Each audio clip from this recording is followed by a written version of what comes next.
असा गैरसमज करू नये की मी कुणाला खिजवण्यासाठी नागपूर या शहराची निवड केली। आपल्या सर्वांना एक गोष्ट ज्ञात करून देतो, नागपूर हे शहर भारत देशाचा 0 माइल्स असलेला केंद्रबिंदू आहे। मध्य प्रांताची त्या काळातली राजधानी आणि नाग लोकांचं असणारं शहर आहे। डॉक्टर बाबासाहेब आंबेडकर आपल्या भाषणात विशद करत असताना असं सांगतात की त्यावेळेला आर्य आणि अनार्यांच्या लढाया झाल्या, त्यामध्ये सर्व नागवंशी लोकांना मारून टाकण्यात आलं। असित मुनींनी एका नागवंशी परिवाराला वाचवलं आणि त्या एका परिवाराचे त्यानंतर लाखो परिवार झाले आणि त्या नागवंशी लोकांनी बुद्धाचा धम्म हा अस्तित्वात ठेवला, तो जिवंत ठेवला। बुद्धाच्या धम्माचं अनुसरण करणारे आपण त्या नागवंशी लोकांचे वंशज आहोत हे आपल्या सर्वांना ठाऊक असावं। नागपूर हे शहर नागवंशी लोकांचं केंद्र होतं। त्या ठिकाणी वाहणाऱ्या नदीचे नाव नाग नदी असे आहे। नाग लोकांच्या शहरातून वाहणाऱ्या नदीचं नाव नाग नदी असल्यामुळे इसवी सनाच्या 5व्या-6व्या शतकात नागार्जुन हे दार्शनिक नागपूरच्या पलीकडे काही अंतरावर मनसर या ठिकाणी थांबले आणि त्या परिसरातील असलेल्या नागवंशी लोकांना त्यांनी एकत्र करून मनसर हे ठिकाण बौद्ध धर्माच्या प्रचाराचं आणि प्रसाराचं केंद्र बनविलं। या सर्व इतिहासाकडे पाहून मी नागपूर या शहराची निवड करतो। बाबासाहेब आंबेडकरांनी त्या टीकाखोरांना उत्तर देत असताना असे म्हटले, आजची तारीख, आजचा दिवस डॉक्टर बाबासाहेब आंबेडकरांनी निवडला, त्याचेही कारण अत्यंत महत्वपूर्ण आहे। एकेकाळी या जम्बूद्वीपामध्ये केवळ आजच्या भारतातच नव्हे तर आजचा अफगाणिस्तान, आजचा पाकिस्तान, आजचा इंडोनेशिया, जावा, सुमात्रा एवढ्या दूरपर्यंत ज्यांचं साम्राज्य पसरलेलं होतं, त्या अशोकाचा राज्याभिषेक झाल्यानंतर सुद्धा अशोकाला कोणी सम्राट मानण्यास तयार नव्हते। कारण अशोक हा चंड अशोक मानला जात होता, राजा मानला जात होता। अशोक सम्राट मुघली बुद्ध 30 महास्तवीर भिक्खूंच्या मार्गदर्शनात त्यांच्या आचार्यत्वामध्ये बुद्ध धम्म आणि संघाला शरण गेला, तो दिवस आजचा दिवस होता, ज्याला त्या काळी दशमी असे म्हटले जात असे। आजच्या काळामध्ये महिन्याची तारीख आपण जसे 30, 31, 29, 28 दिवस असे मोजतो, त्या काळी दिवस मोजण्याच्या प्रथा होत्या। 15-12 मोजला जात असे। कृष्ण पक्ष आणि शुक्ल पक्ष म्हणून दिवसांची मोजणी केली जात असे। प्रथमा, द्वितीया, तृतीया, चतुर्दशी, पंचमी, षष्टमी, सप्तमी, अष्टमी, नवमी, दशमी, एकादश, द्वादश, त्रयोदश याप्रमाणे कृष्ण पक्षातील 15 दिवस मोजले जात असत आणि शुक्ल पक्षातील 15 दिवस मोजले जात असत। अशोक सम्राट ज्या दिवशी बुद्ध धम्म आणि संघाला शरण गेला, तो दिवस त्या काळातल्या मोजणीतला 10वा दिवस होता, दशमीचा दिवस होता। आणि अशोक सम्राट बुद्ध धम्म आणि संघाला शरण गेल्यापासून त्या दिवसाचे नावच इतिहासामध्ये अशोका विजयादशमी असे पडले। अशोक सम्राटाचा आदर्श आपल्या डोळ्यासमोर ठेवून तथागत भगवान बुद्धाच्या नंतर जगाच्या पाठीवर बाबासाहेब आंबेडकरांच्या धर्मांतराचं वर्णन करत असताना 1956च्या ऑक्टोबर मधल्या नवयुग या मुंबईच्या एका वृत्तपत्रानं असं लिहिलंय की भगवान बुद्धाच्या नंतर एवढ्या मोठ्या प्रमाणात, एवढ्या शिस्तबद्ध पद्धतीने आणि एवढ्या निष्ठेने धम्मक्रांती घडवून आणणारे डॉक्टर बाबासाहेब आंबेडकर हे एकमेव महापुरुष आहेत। हे डॉक्टर बाबासाहेब आंबेडकरांची धम्मक्रांती न भूतो न भविष्यती अशी होती आणि त्याचा आदर्श सम्राट अशोकाचे बुद्ध धम्म आणि संघाला शरण जाणे असे होते। आणि म्हणून डॉक्टर बाबासाहेब आंबेडकरांनी आजचा दिवस अशोका विजयादशमीचा दिवस निवडलेला होता। योगायोगाने त्या दिवशी ऑक्टोबर महिन्यातली 14 तारीख आलेली होती आणि 14 ऑक्टोबरला पिता रामजी सपकाळ यांचा स्मृती दिवस होता। त्या काळातल्या अस्पृश्य लोकांना, दलित लोकांना, धर्मांतरामध्ये सहभागी झालेल्या लोकांना महिन्याच्या तारखा कळत नसत, एकादश द्वादश किंवा याप्रमाणे दिवसाची मोजणी ते करत असत आणि विजयादशमी हा दिवस बाबासाहेब आंबेडकरांनी त्यामुळे निवडला होता आणि म्हणून अशोका विजयादशमी 14 ऑक्टोबर 1956 ला डॉक्टर बाबासाहेब आंबेडकरांनी धर्मांतर करण्याचं निश्चित केलंय। दसरा हा जो सण त्या दिवशी साजरा केला जातो तो बौद्ध संस्कृतीचा नव्हता, तो बौद्ध संस्कृतीमध्ये कुठेही त्याचा उल्लेख नाही। त्यानंतर वैदिक धर्मातील लोकांनी बौद्ध संस्कृतीमधल्या महत्वपूर्ण असलेल्या घटनांना हाणून पाडण्याकरिता, बौद्ध संस्कृतीमध्ये असलेल्या महत्वपूर्ण असलेल्या घटनांचे महत्व कमी करण्याकरिता जाणून बुजून त्याच दिवशी, ज्या दिवशी बौद्ध संस्कृतीमध्ये, बौद्ध चळवळीमध्ये, बौद्ध धर्माच्या इतिहासामध्ये महत्वाचे दिवस आहेत, त्याच दिवशी काही ना काहीतरी वेगळ्या प्रकारचे उत्सव त्यांनी त्या ठिकाणी उभे केले, निर्माण केले। आणि म्हणून डॉक्टर बाबासाहेब आंबेडकरांना दसऱ्याचंही महत्व नव्हतं किंवा 14 ऑक्टोबर या तारखेचंही महत्व नव्हतं, तर विजयादशमी आणि त्यालाही डॉक्टर बाबासाहेब आंबेडकरांनी जे आवाहन करण्याचं पत्रक छापलं होतं त्यावरती स्पष्टपणे नमूद केलेलं आहे की येणाऱ्या अशोका विजयादशमीला दसऱ्याच्या दिवशी 14 ऑक्टोबर रोजी मी बौद्ध धर्मामध्ये धर्मांतर करणार आहे। डॉक्टर बाबासाहेब आंबेडकरांना धर्मांतराची घोषणा केल्यानंतर, बाबासाहेबांनी धर्मांतराची वेळ आणि तारीख निश्चित केल्यानंतर जगभरातील अनेक पत्रकारांनी प्रश्न केले होते की तुम्हाला ख्रिश्चन धर्मीयांनी आवाहन केले होते की ख्रिश्चन धर्माचा स्वीकार करा, तुम्हाला जे पाहिजे ते आम्ही देतो। तुम्हाला मुस्लिम धर्मीयांनी आवाहन केले होते की तुम्ही आमच्या धर्मामध्ये या, तुम्ही म्हणाल त्याप्रमाणे आम्ही तुमच्या मागण्या पूर्ण करतो। तुम्हाला अनेक धर्माच्या लोकांनी विनंत्या केल्या होत्या, हिंदू धर्मीयांनी देखील तुम्हाला विनंती केलेली होती की तुम्ही धर्म सोडू नका। बौद्ध धर्मीयांनी कुठेही तुम्हाला आव्हान केल्याचे उल्लेखित नाही आणि तरी सुद्धा तुम्ही बौद्ध धर्माचा स्वीकार का करीत आहात? डॉक्टर बाबासाहेब आंबेडकरांचे त्यांना उत्तर होते की बुद्धाचा धम्म हा कार्यकारण सिद्धांतावर आधारित आहे। बुद्धाच्या धम्मामध्ये कर्मकांडाला, चमत्काराला कोठेही थारा नाही आणि बुद्धाचा धम्म हा वास्तविकतेवर आधारित असल्यामुळे मला बुद्धाचा धम्म आवडतो आणि म्हणून मी बुद्धाच्या धम्मामध्ये विलीन होत आहे, धर्मांतर करीत आहे। पत्रकार त्यापुढे बाबासाहेब आंबेडकरांना प्रश्न सुद्धा विचारू शकले नाही। डॉक्टर बाबासाहेब आंबेडकरांच्या बाबतीमध्ये नवयुग या वर्तमानपत्रामध्ये त्यावेळेला धर्मांतराची दखल घेत असताना त्याचे वर्णन करताना म्हटले होते की डॉक्टर बाबासाहेब आंबेडकर म्हणजे बुद्धाची प्रज्ञा हो। बुद्धत्वामध्ये सर्वश्रेष्ठ जर काही असेल तर ती प्रज्ञा आहे। प्रज्ञेच्या साहाय्याने, प्रज्ञा या तत्वाच्या साहाय्याने भगवान बुद्धांनी या जगातल्या मानवतेला पुन्हा पुनर्स्थापित केले। प्रज्ञा हाच एकमेव आधार आहे मानवतेला प्रस्थापित करण्याचा। माणसामध्ये मानवता प्रस्थापित करण्यासाठी बुद्धाच्या तत्वज्ञानात प्रज्ञेला फार मोठे महत्व देण्यात आलेले आहे आणि ही प्रज्ञा स्वीकारून महाप्रज्ञावंत डॉक्टर बाबासाहेब आंबेडकरांनी बुद्धाच्या धम्माचा स्वीकार केला। याचाच अर्थ प्रज्ञा हा भगवान बुद्धाच्या धम्माचा महत्वपूर्ण सिद्धांत असून डॉक्टर बाबासाहेब आंबेडकर त्या प्रज्ञेमध्ये स्वतःला विलीन करून घेतात आणि म्हणून डॉक्टर बाबासाहेब आंबेडकरांचा गौरव करत असताना त्यांना प्रज्ञावंत असे म्हटले जाते। या सर्व बाबी एवढ्या कमी वेळात चर्चा करण्याजोग्या नाहीत। बाबासाहेब आंबेडकरांचं धर्मांतर हे महासमुद्रापेक्षाही अत्यंत सखोल आहे, अत्यंत विशाल आहे, अत्यंत विस्तीर्ण आहे। महासमुद्राची उपमा त्याला या कारणाने शोभेल की महासमुद्रामध्ये ज्याप्रमाणे असंख्य कोटी जीव सुखरूपपणे जीवनयापन करीत असतात, त्याप्रमाणे बुद्ध धम्माच्या या चळवळीमध्ये आजच्या वर्तमानात जगाच्या इतिहासात जर आपण पाहतो तर असंख्य कोटी लोक बुद्धाच्या या धम्मामध्ये विलीन होत असताना आपण दिसत आहेत। याचाच अर्थ बाबासाहेब आंबेडकरांच्या या धम्मक्रांतीने आधुनिक जगामध्ये पुन्हा एकदा बौद्ध धम्माला प्रोत्साहित करून, पुन्हा एकदा बौद्ध धम्माच्या चळवळीला गतिमान करून या जगासमोर एक महान असा आदर्श ठेवला आणि बौद्ध धम्माच्या चळवळीला गतिमान करून आपल्याला निर्देश केला।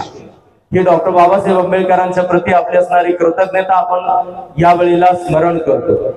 आपण काही क्षणापूर्वी भावना करत असताना भावना केली, इमाय बुद्ध पूजाय कथाय शुद्ध चेतसा, मी ही बुद्ध पूजा का करत आहे, तर माझे चित्त, माझे मन शुद्ध व्हावे यासाठी मला कर्म करावायचे आहे. चिरंत टंदू सद्धम्म लोको होंतु सुखी सुता. या बुद्ध धम्माचे अनुसरण करून मी सुखाला प्राप्त झालेलो आहे. मी सदैव या धम्माचे अनुसरण करेल, ज्यामुळे हा धम्म या सृष्टीमध्ये अस्तित्वात राहील, निरंतरपणे अस्तित्वात राहील आणि या सृष्टीमध्ये उत्पन्न होणारा प्रत्येक माणूस या धम्माला प्राप्त करून पुन्हा पुन्हा सुखाला प्राप्त होईल. या धम्माला मी यासाठी अनुसरण करतो, या संघाला यासाठी मी अनुसरण करतो. बुद्ध धम्म आणि संघाची ही शरण ग्रहण करत असताना आजच्या दिवशी आपणाला डॉक्टर बाबासाहेब आंबेडकरांना आपली कृतज्ञता अर्पण करत असताना अनेक गोष्टींचं पुन्हा एकदा आपल्यामध्ये स्वतःमध्ये चिंतन करण्याची आज वेळ आहे. एक प्रसंग त्या काळातला नवयुग या वर्तमानपत्रामध्ये वर्णन केला. नवयुगचा एक पत्रकार रेल्वेने प्रवास करत होता. त्या प्रवासामध्ये अनेक लोकांना तो भेटत होता, त्यांच्या मुलाखती घेत होता. नागपूरमध्ये तो पत्रकार ज्या शाळांच्या मध्ये या धम्म अनुयायांची व्यवस्था करण्यात आलेली होती, त्या शाळांच्या मध्ये जाऊन वेगवेगळ्या स्तरातील तरुणांच्या, वृद्ध असलेल्यांच्या, मध्यम वयांच्या मुलाखती घेत होता. तरुणांचा एक घोळका एके ठिकाणी वृद्ध असलेल्या लोकांच्या बाजूला बसलेला होता. तो पत्रकार वर्णन असं करतो की हे तरुण तिथे असलेल्या वृद्ध असणाऱ्या लोकांची एक प्रकारे टिंगल करीत होते. हे तरुण असं सांगत होते की आपल्या महार वस्तीमध्ये, अस्पृश्य लोकांच्या वस्तीमध्ये एका टोकाला मरी आई आणि दुसऱ्या टोकाला मुंजा देव असतो. हे दोन कधी एकमेकांना भेटत नाहीत, परंतु अमावस्येच्या रात्री आणि पौर्णिमेच्या रात्री, रात्रीच्या वेळेला ही मरी आई मुंजाला भेटण्यासाठी जाते. त्या तरुण मुलांनी याची प्लॅनिंग केलेली होती. आपण त्या मरी आईला आणि मुंजाजवळ घेऊन सोडू. तेव्हा या लोकांना वाटेल की अरे ही मरी आई इथून तिथे कशी गेली. मरी आई अमावस्येच्या रात्रीला चालत चालत जाते आणि ती मरी आई आपल्या वस्तीतून उठून जाईल. त्यावेळेला या तरुणांकडे पाहून निश्चितपणे हसत होते.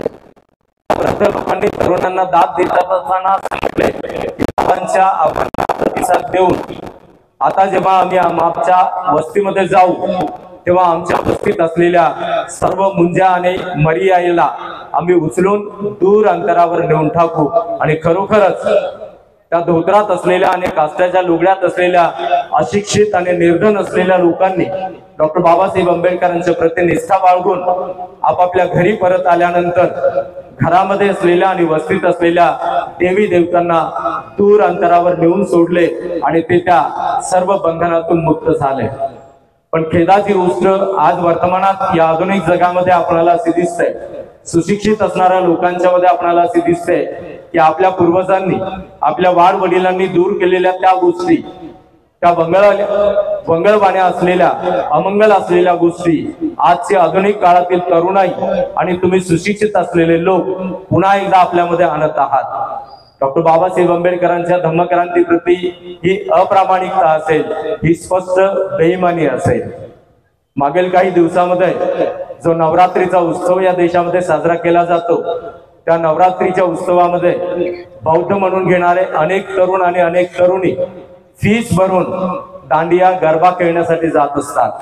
अनवाणी पायाने 9 दिवस चालत असतात आणि ही बाब अत्यंत निर्लज्जपणाची बाब आहे. ही कृतज्ञता नसून ही अप्रामाणिकता आहे, ही फार मोठी बेईमानी आहे. आपल्या मनामध्ये बाबासाहेब आंबेडकरांच्या प्रती जर कृतज्ञता असेल आणि आपण जर स्वतःला निष्ठावान मानत असू, तर मग मात्र बाबासाहेब आंबेडकरांनी सांगितलेल्या सर्व गोष्टींचं अनुसरण केल्याशिवाय आपल्या जगण्याला अर्थ उरणार नाही. ही बांधिलकी आज या ठिकाणी परमपूज्य डॉक्टर बाबासाहेब आंबेडकरांच्या पुतळ्याला साक्षी ठेवून आपल्याला आपल्या हृदयामध्ये स्थापित करायची आहे. तुम्ही तुमच्या मुलामुलींना, तुमच्या कुटुंबातील असणाऱ्या लोकांना जोपर्यंत बुद्ध धम्माकडे आकर्षित करणार नाही, तोपर्यंत तुमचे जगणे हे जगणे असणार नाही. तुमच्याकडे संपत्ती कितीही असेल, तुम्ही कितीही उच्च पदावर असाल, तुम्ही कितीही उच्च शिक्षित असाल, परंतु डॉक्टर बाबासाहेब आंबेडकरांनी नाकारलेल्या गोष्टी जर पुन्हा एकदा तुम्ही अंगीकारत असाल तर ही अप्रामाणिकता तुम्हाला कधीच सुखाने जगू देणार नाही. ही अप्रामाणिकता आणि तुमच्यामध्ये असलेली अशांती याची जबाबदारी ही तुमचीच असेल आणि तुमच्याच कर्माचे ते परिणाम असतील. आणि म्हणून आपण सर्वांनी आजच्या दिवशी निष्ठापूर्वक बाबासाहेब आंबेडकरांना आपली कृतज्ञता अर्पण करत असताना ही आपली बांधिलकी आहे की बाबासाहेब आंबेडकरांच्या शब्दाच्या पलीकडे मला जगायचे नाही. जो त्याग बाबासाहेब आंबेडकरांनी केला, जो संघर्ष बाबासाहेब आंबेडकरांनी केला, जगाच्या पाठीवर कोणत्याही जातीचा कोणत्याही वर्गाचा असा कुणी नेता होऊन गेलेला नाही किंवा यापुढे सुद्धा तो होणार नाही. तुम्हाला एक आठवण करून देतो, गोलमेज परिषदेला डॉक्टर बाबासाहेब आंबेडकर गेले. डॉक्टर बाबासाहेब आंबेडकर त्यावेळेला ऐन तारुण्यात होते. संपूर्ण जगाचे लक्ष डॉक्टर बाबासाहेब आंबेडकरांनी त्यांच्याकडे वेधले होते. परंतु तो प्रसंग असा होता की गोलमेज परिषदेला बाबासाहेब आंबेडकर जहाजातून, त्या जहाजामध्ये भारत देशातले जे इतर प्रतिनिधी होते ते सवर्ण वर्गाचे प्रतिनिधी होते. डॉक्टर बाबासाहेब आंबेडकरांना त्या सवर्ण वर्गाच्या सर्व प्रतिनिधींनी एक प्रकारे बहिष्कृत केले होते. एवढ्या विद्वान पंडिताला, बारिस्टर असलेल्या या विद्वान महापुरुषाला डॉक्टर बाबासाहेब आंबेडकरांना जहाजामध्ये या देशातल्या प्रतिनिधींनी एक प्रकारे बहिष्कृत केले होते.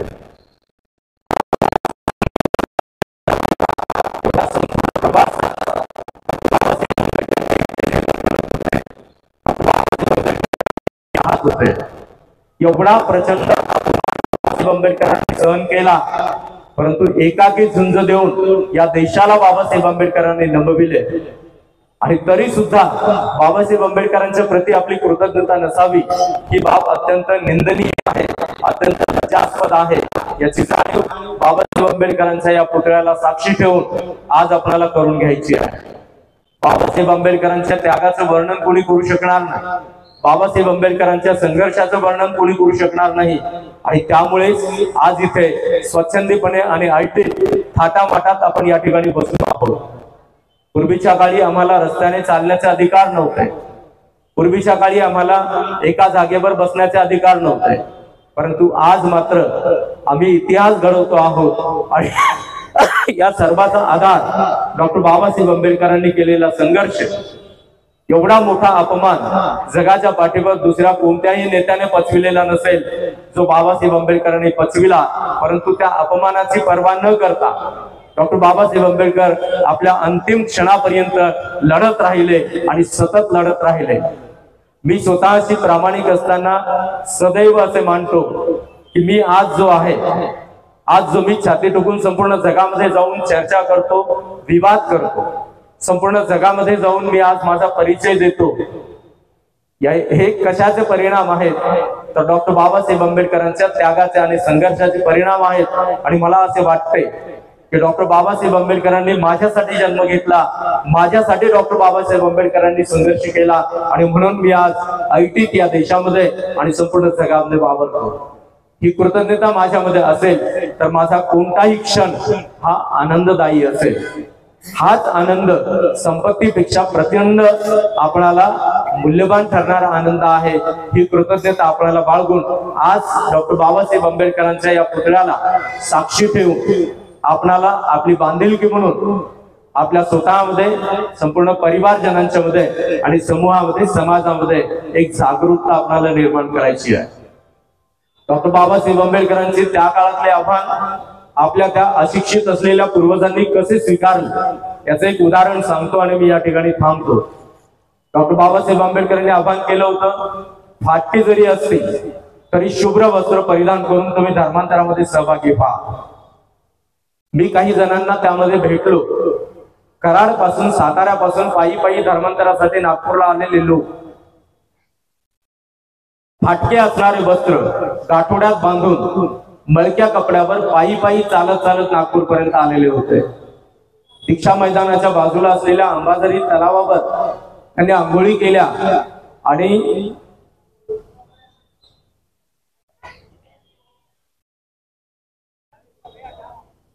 धर्मांतराच्या दिवशी गाठोड्यात असलेले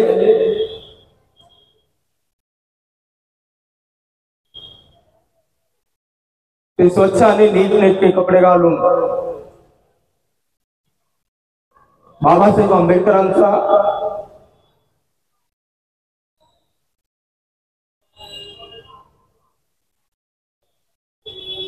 बाबासाहेब आंबेडकरांच्या शब्दाचा त्यांनी मान राखला।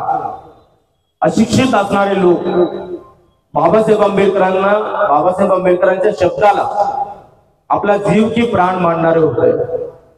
आपणाला एक गोष्ट आज लक्षात घ्यायची आहे की आपण त्यांचे वंशज आहोत।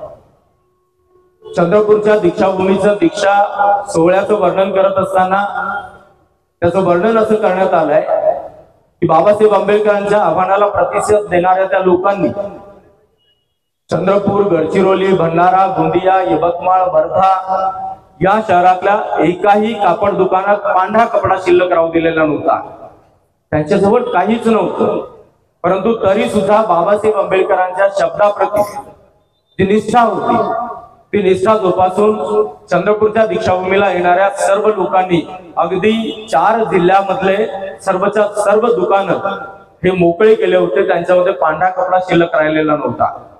मी आपल्याला यासाठी स्मरण करून देत आहे की बौद्ध संस्कृतीमध्ये तुम्हा ग्रस्त आणि गृहिणींच्या करिता ही तुमची आचारसंहिता एखाद्या धार्मिक समारंभात जात असताना, बुद्ध विहारात जात असताना आपण संस्कृतीला अनुसरून पांढऱ्या शुभ्र वस्त्रामध्येच गेलो पाहिजे।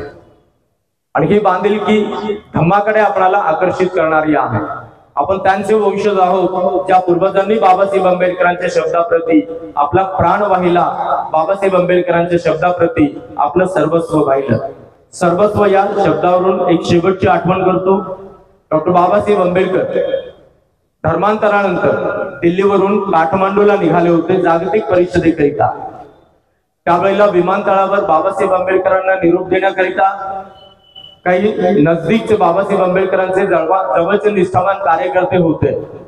त्यामध्ये कर्नाटकचे एक बी शंकरानंद नावाचे कार्यकर्ते होते। त्या लॉन्च मध्ये बाबासाहेब आंबेडकर विश्रांती करीत होते। त्या लॉन्चच्या बाहेर हे कार्यकर्ते बसलेले असताना बी शंकरानंद बाबासाहेब आंबेडकरांच्या कडे पाहून मोठमोठ्याने ओक्साबोक्सी रडत होते। बाबासाहेबांचं बी शंकरानंद यांच्याकडे लक्ष गेलं। बाबासाहेबांनी विचारणा केली की तो का रडत आहे, त्याला बोलवा। बी शंकरानंद बाबासाहेबांच्या जवळ आले। बाबासाहेब म्हणाले की तू का रडत आहेस? त्यावेळेला बी शंकरानंद रडत रडत बाबासाहेबांना म्हणाले की बाबासाहेब, मी का रडत आहे हे सांगण्याची माझ्यामध्ये हिंमत नाही, मी ती हिंमत करू शकत नाही। बाबासाहेब म्हणाले तू स्पष्ट सांग, तू का रडत आहेस? त्यावेळेला मोठ्या विनम्रतेने बी शंकरानंद बाबासाहेब आंबेडकरांना म्हणाले होते की बाबासाहेब, तुम्ही घोषणा केली भारत बौद्धमय करण्याची, तुमची शारीरिक प्रकृती ही अत्यंत खालावलेली आहे। आपल्याला माहिती आहे की नागपूरच्या दीक्षा मैदानावर आणि चंद्रपूरच्या दीक्षा मैदानावर बाबासाहेब आंबेडकर जात असताना त्यांचा एक हात कार्यकर्त्यांच्या हातात आणि एका हातात काठी होती। बाबासाहेबांच्या पायाला जखम होती जवळपास गेल्या 3 वर्षांपासून। मधुमेहाच्या कारणाने ती जखम देखील बरी होत नव्हती। एवढे प्रचंड कष्ट सोसून एवढी मोठी घोषणा बाबासाहेब आंबेडकरांनी केली। बी शंकरानंद म्हणाले की बाबासाहेब, त्यामुळे मला रडणे येत आहे। बाबासाहेब आंबेडकर मोठ्याने म्हणाले काय झाले मला? पुन्हा एका क्षणात बाबासाहेब आंबेडकर सावधान झाले आणि नैसर्गिक सत्याचा स्वीकार करून डॉक्टर बाबासाहेब आंबेडकर त्या कार्यकर्त्यांना बी शंकरानंदांना म्हणाले की जरी समजा नैसर्गिकरित्या माझ्या या शरीराचा मृत्यू झालाच तर माझ्या समाजाचे लोक आपल्या सर्वस्वाचा त्याग करतील आणि या देशामध्ये बौद्ध धर्माचा प्रचार आणि प्रसार करतील। माय बाप हो, बांधवांनो, बाबासाहेब आंबेडकरांची ही प्रतिज्ञा, ही अपेक्षा तुमच्या माझ्या प्रती होती। बाबासाहेब आंबेडकरांनी आपल्या प्रती अपेक्षा बाळगावी, यापेक्षा आपल्या जगण्यात दुसरी धन्यता काय असू शकेल? एवढी मोठी धन्यता लाभलेली असताना सुद्धा बाबासाहेब आंबेडकरांच्या प्रती आपण अप्रामाणिक असावं, ही बाब अत्यंत लज्जास्पद आहे। याची जाणीव आपण ठेवावी। बाबासाहेबांना अपेक्षित होतं की माझ्या समाजाचे लोक सर्वस्वाचा त्याग करतील। सर्वस्वाचा अर्थ काय होतो? सर्वस्व म्हणजे मी, मला, माझे, माझ्यासाठी, माझ्यामुळे। मी मला माझे माझ्यासाठी माझ्यामुळे या गोष्टी सोडून मैत्रीपूर्वक समाज म्हणून आपण एकत्र राहावे, संघटित राहून आपण या कार्यामध्ये स्वतःला झोकून द्यावे, ही डॉक्टर बाबासाहेब आंबेडकरांना आपल्याकडून अपेक्षा होती. ती बाबासाहेबांची अपेक्षा मी किती जोपासली याचा आपल्याला प्रत्येकाला स्वतःबद्दल आणि आपल्या परिवाराबद्दल अभ्यास करायचा आहे, त्याचा आढावा घ्यायचा आहे. तर बाबासाहेबांना कृतज्ञता अर्पण करण्याचा अधिकार आपल्याला असेल. या धम्मचक्रामध्ये विलीन होत असताना डॉक्टर बाबासाहेब आंबेडकरांच्या कर्तृत्वाला अभिवादन करत असताना, ही सामूहिक कृतज्ञता अर्पण करत असताना आपण आज या ठिकाणी वचनबद्ध होऊया की आपल्या शहरामध्ये, आपल्या परिसरामध्ये, आपल्या जिल्ह्यामध्ये, आपल्या राज्यामध्ये आणि संपूर्ण देशामध्ये, आणि देशामध्येच नव्हे तर जगामध्ये डॉक्टर बाबासाहेब आंबेडकरांची ही धम्मक्रांती निरंतरपणे प्रेरणा देत राहो. आणि त्यासाठी मी या धम्मक्रांतीत स्वतःला विलीन करीत आहे. ज्या 22 प्रतिज्ञा आपण ग्रहण केल्यात, त्या 22 प्रतिज्ञांचं अनुसरण करून पुन्हा एकदा आपल्या सर्वांना या ठिकाणी टिपू संघाच्या वतीने आवाहन करतो की डॉक्टर बाबासाहेब आंबेडकरांनी दिलेल्या या प्रतिज्ञा जोपासत असताना आपण आपल्या परिवारामध्ये बाबासाहेब आंबेडकरांचे विचार, बाबासाहेब आंबेडकरांचे निर्धार, बाबासाहेब आंबेडकरांचे निर्देश रुजविण्यासाठी प्रयत्नांची पराकाष्ठा करून त्यामध्ये आपल्या कुटुंबाला, आपल्या परिवाराला यशस्वीतेकडे वाटचाल करण्याची संधी निर्माण करून द्यावी. या ठिकाणी आपण या महावंदनेमध्ये सहभागी झालो आहोत. हे 3रं ऐतिहासिक वर्ष आहे या महावंदनेमध्ये आपण सर्व सहभागी आहात आयोजन करण्याचं. यापुढे सातत्याने प्रत्येक वर्षी अशोका विजयादशमीला डॉक्टर बाबासाहेब आंबेडकरांच्या या धम्मक्रांतीला कृतज्ञता अर्पण करण्यासाठी महावंदनेचं सातत्यानं आयोजन केलं जाणार आहे. त्यामध्ये आपण सर्व प्रतिसाद देणार आहात, सहभागी होणार आहात. आपल्या सर्वांच्या कल्याणाची, मांगल्याची सदिच्छा बाळगतो. सर्वांचे मंगल हो, सर्वांचे कल्याण हो, सर्वांचे जय मंगल हो. सर्वांनी आपापल्या ठिकाणी हात जोडा. सप्पित्तियो विभज्जन्तु सप्परोगो विनश्यतु माते भवत्वन्तरायुः सुखी दीर्घायुः भव. भवतु सप्पमङ्गलं रक्षन्तु सप्पदेवता सप्पबुद्धानुभावेन सदा सप्पि भवन्तु ते. भवतु सप्पमङ्गलं रक्षन्तु सप्पदेवता सप्पधम्मानुभावेन सदा सप्पि भवन्तु ते. भवतु सप्पमङ्गलं रक्षन्तु सप्पदेवता सप्पसङ्घानुभावेन सदा सप्पि भवन्तु ते.